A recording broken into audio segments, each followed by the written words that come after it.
Capítulo 33, Babaji, o Cristo Yogi da Índia moderna.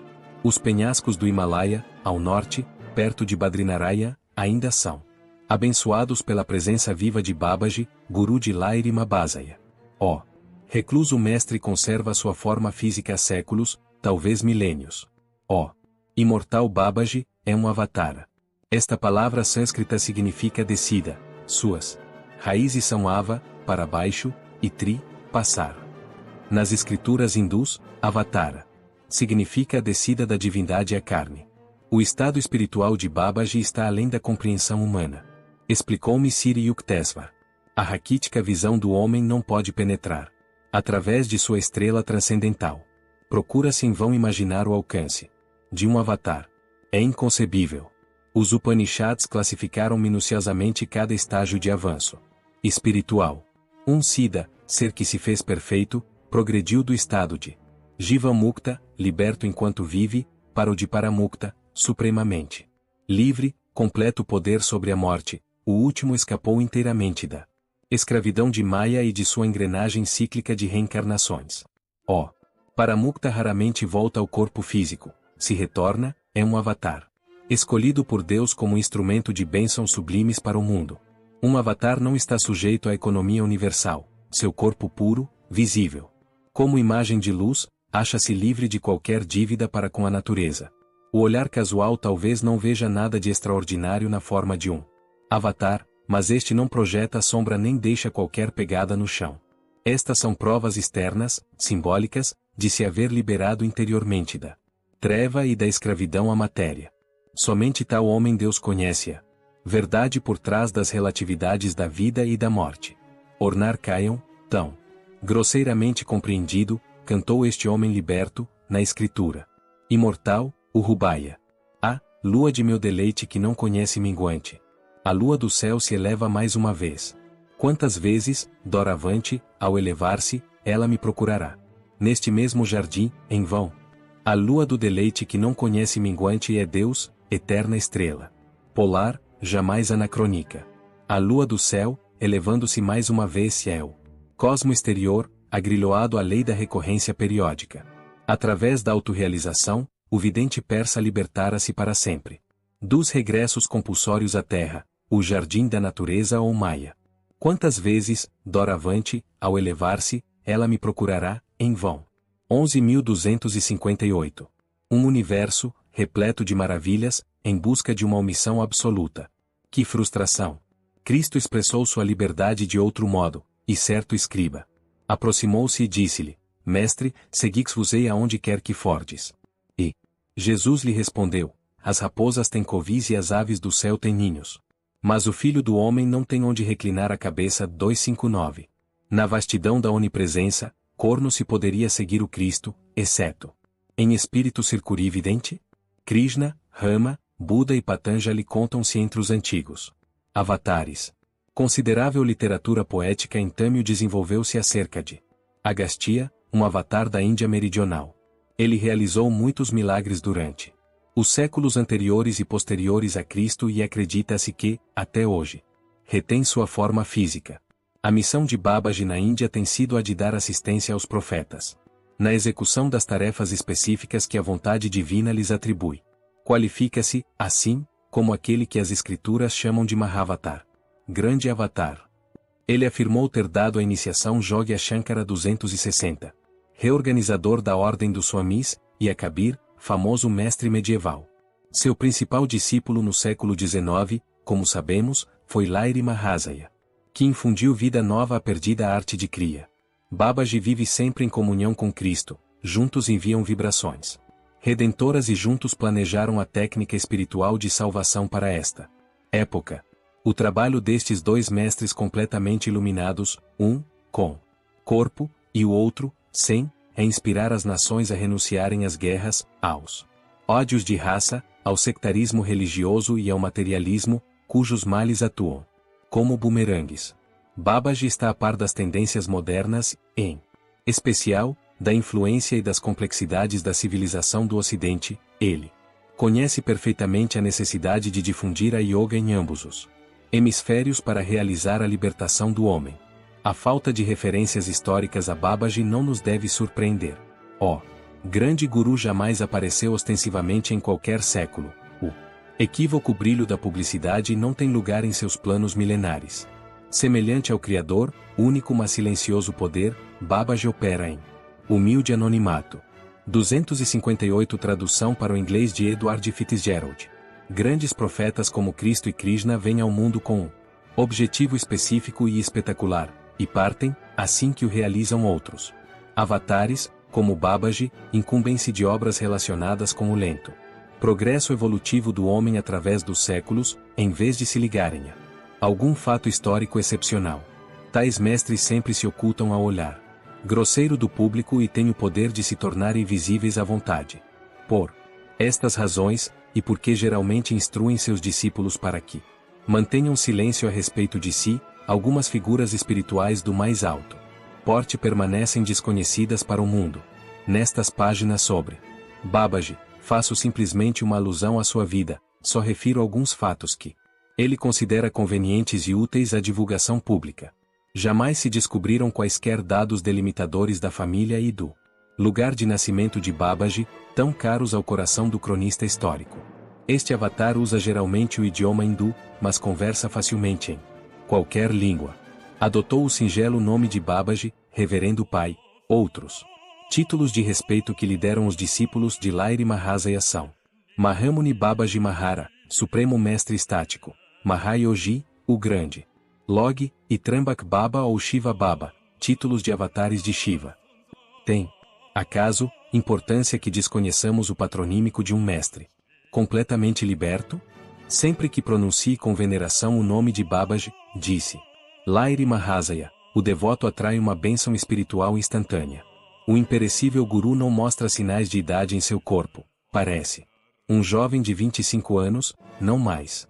De epiderme clara, constituição e estatura medianas, o belo e vigoroso corpo de Babaji irradia um brilho perceptível.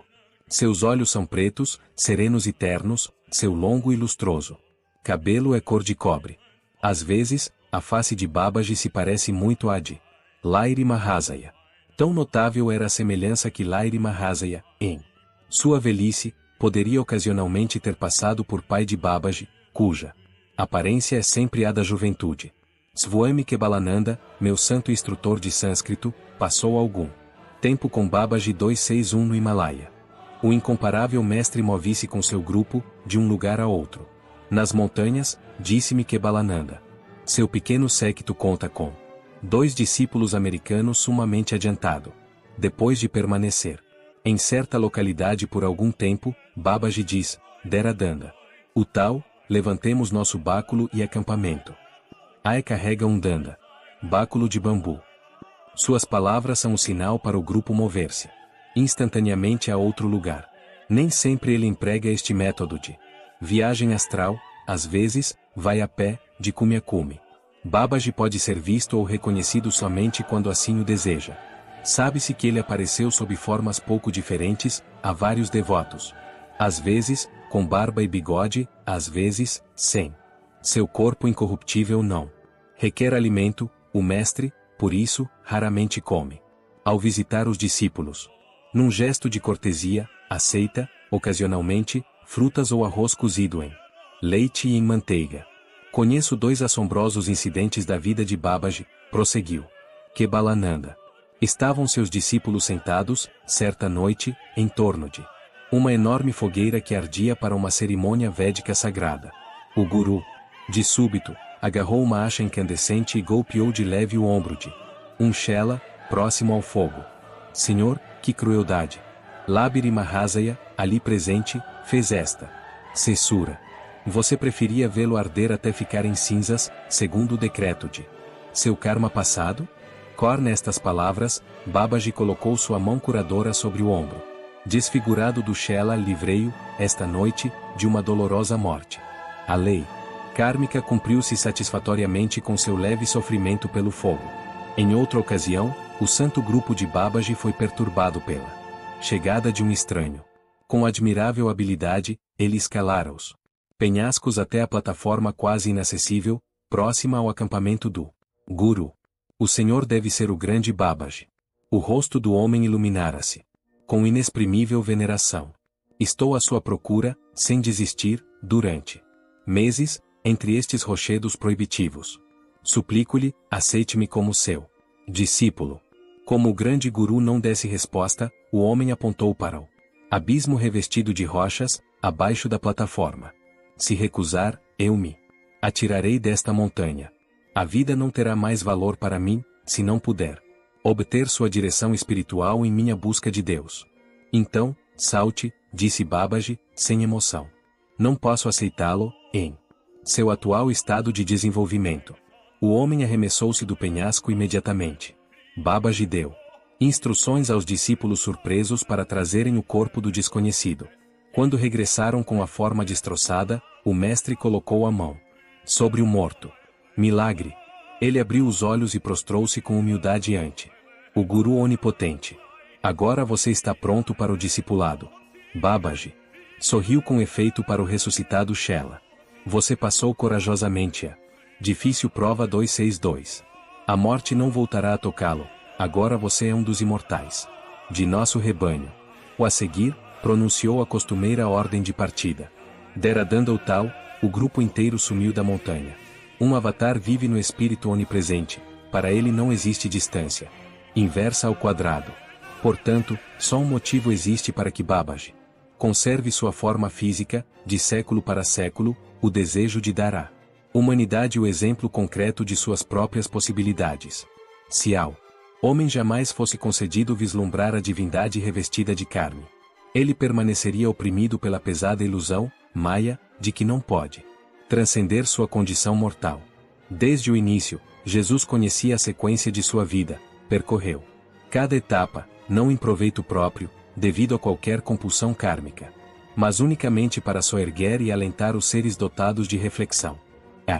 Para benefício das gerações futuras, os 4 evangelistas Mateus, Marcos, Lucas e João, registraram o inefável drama. Também para Babaji não há passado, presente e futuro, categorias relativas, pois desde o princípio ele conhecia todas as fases de sua vida. Acomodando-se ao restrito entendimento dos homens, permitiu que muitos atos de sua vida divina se desenrolassem em presença de uma ou mais testemunhas.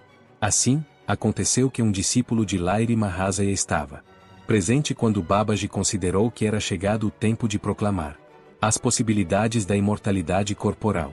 Ele proferiu esta promessa diante de Ram Gopal Muzurdar, para que eventualmente se tornasse conhecida e inspirasse outros corações que buscam.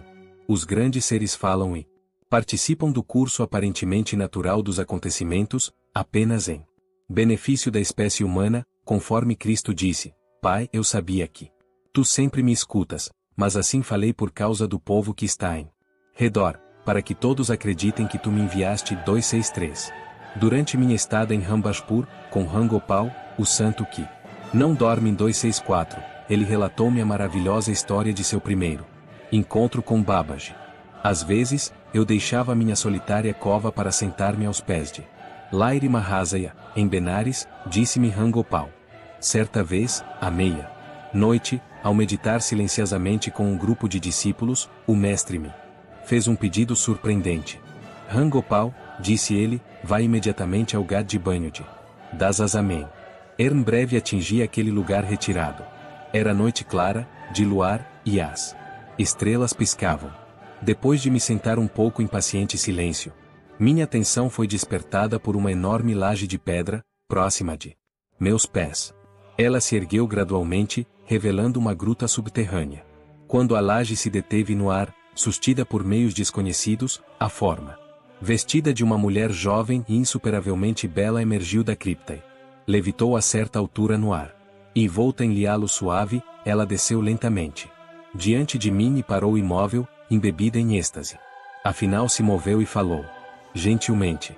Sou Mataji 265, irmã de Babaji. Pedi a ele também a Lahiri Mahasaya que viessem à minha cova esta noite, a fim de discutirmos um assunto de grande importância. Uma luz nebulosa flutuava rapidamente sobre o Ganges, a estranha luminescência refletia-se nas águas opacas. Aproximou-se cada vez mais. Até que, num relâmpago cegador, apareceu ao lado de Mataji. Condensou-se instantaneamente na forma humana de Lairi Mahasaya. Ele se curvou, humilde, aos pés da Santa Mulher. Antes que eu me recobrasse do espanto, fiquei ainda mais maravilhado ao contemplar uma rodopiante massa de luz mística a viajar pelo céu. Descendo velozmente, o flamejante turbilhão acercou-se de nosso grupo e materializou-se no corpo de um formoso jovem. Compreendi imediatamente que era Babaji. Parecia-se a Lairi Mahasaya, embora Babaji aparentasse ser mais jovem que seu discípulo e tivesse cabelos longos e brilhantes. Lairi Mahasaya, Mataji e eu nos ajoelhamos aos pés do grande guru. Uma etérea sensação de glória beatífica fez vibrar cada fibra de meu seral. Tocar sua carne divina. Abençoada irmã, disse Babaji, pretendo abandonar meu corpo e submergir na correnteza infinita. Tive um vislumbre de seu plano, amado mestre. Quis discuti-lo consigo, esta noite. Porque abandonaria seu corpo? Implorante, a gloriosa mulher o mirou. Que diferença faz, usar uma onda visível ou invisível no oceano de meu espírito? Mataji respondeu com uma rara chispa de gênio.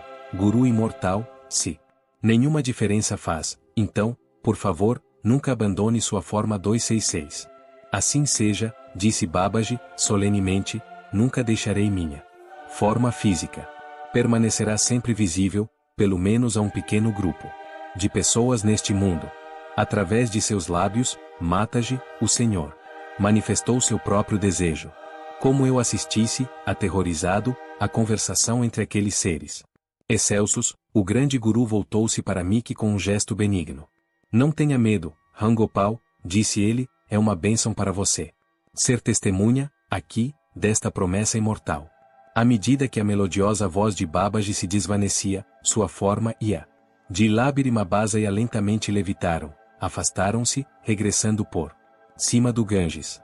Uma auréola de luz ofuscante nimbava seus corpos ao sumirem no firmamento noturno. A forma de Mataji flutuou em direção à caverna e desceu, a laje, baixando, fechou o subterrâneo, como se fosse movida por mãos invisíveis. Infinitamente inspirado, retornei à casa de Lairi Mahasaya. Ao curvar-me diante dele, na antemanhã, meu guru sorriu, compreensivamente. Compartilho de sua alegria, Rangopal, disse ele. Seu desejo, a mim tantas vezes manifesto, de encontrar Babaji e Mataji, foi, por fim, maravilhosamente satisfeito. Meus condiscípulos me informaram que Lairi Mahasaya não se movera de seu estrado desde a minha partida à meia-noite. Disse-me um dos Chelas. Ele pronunciou um admirável discurso sobre a imortalidade, depois que você saiu para o Gad de Dasazamen. E eu, pela primeira vez, compreendi plenamente a verdade dos versículos das Escrituras, quando afirmam que um homem unificado com Deus, pode aparecer em diferentes lugares, em 2 ou mais corpos, ao mesmo tempo. Lairi Mahasaya explicou-me, posteriormente, muitos pontos metafísicos acerca do secreto plano divino para este planeta, concluiu Rangopal. Babaji foi escolhido por Deus para permanecer em seu corpo. Enquanto durar este ciclo do mundo, as eras hão de vir e de findar. O Mestre, Imortal 267, porém, contemplando o drama dos séculos, sempre estará presente no palco terrestre.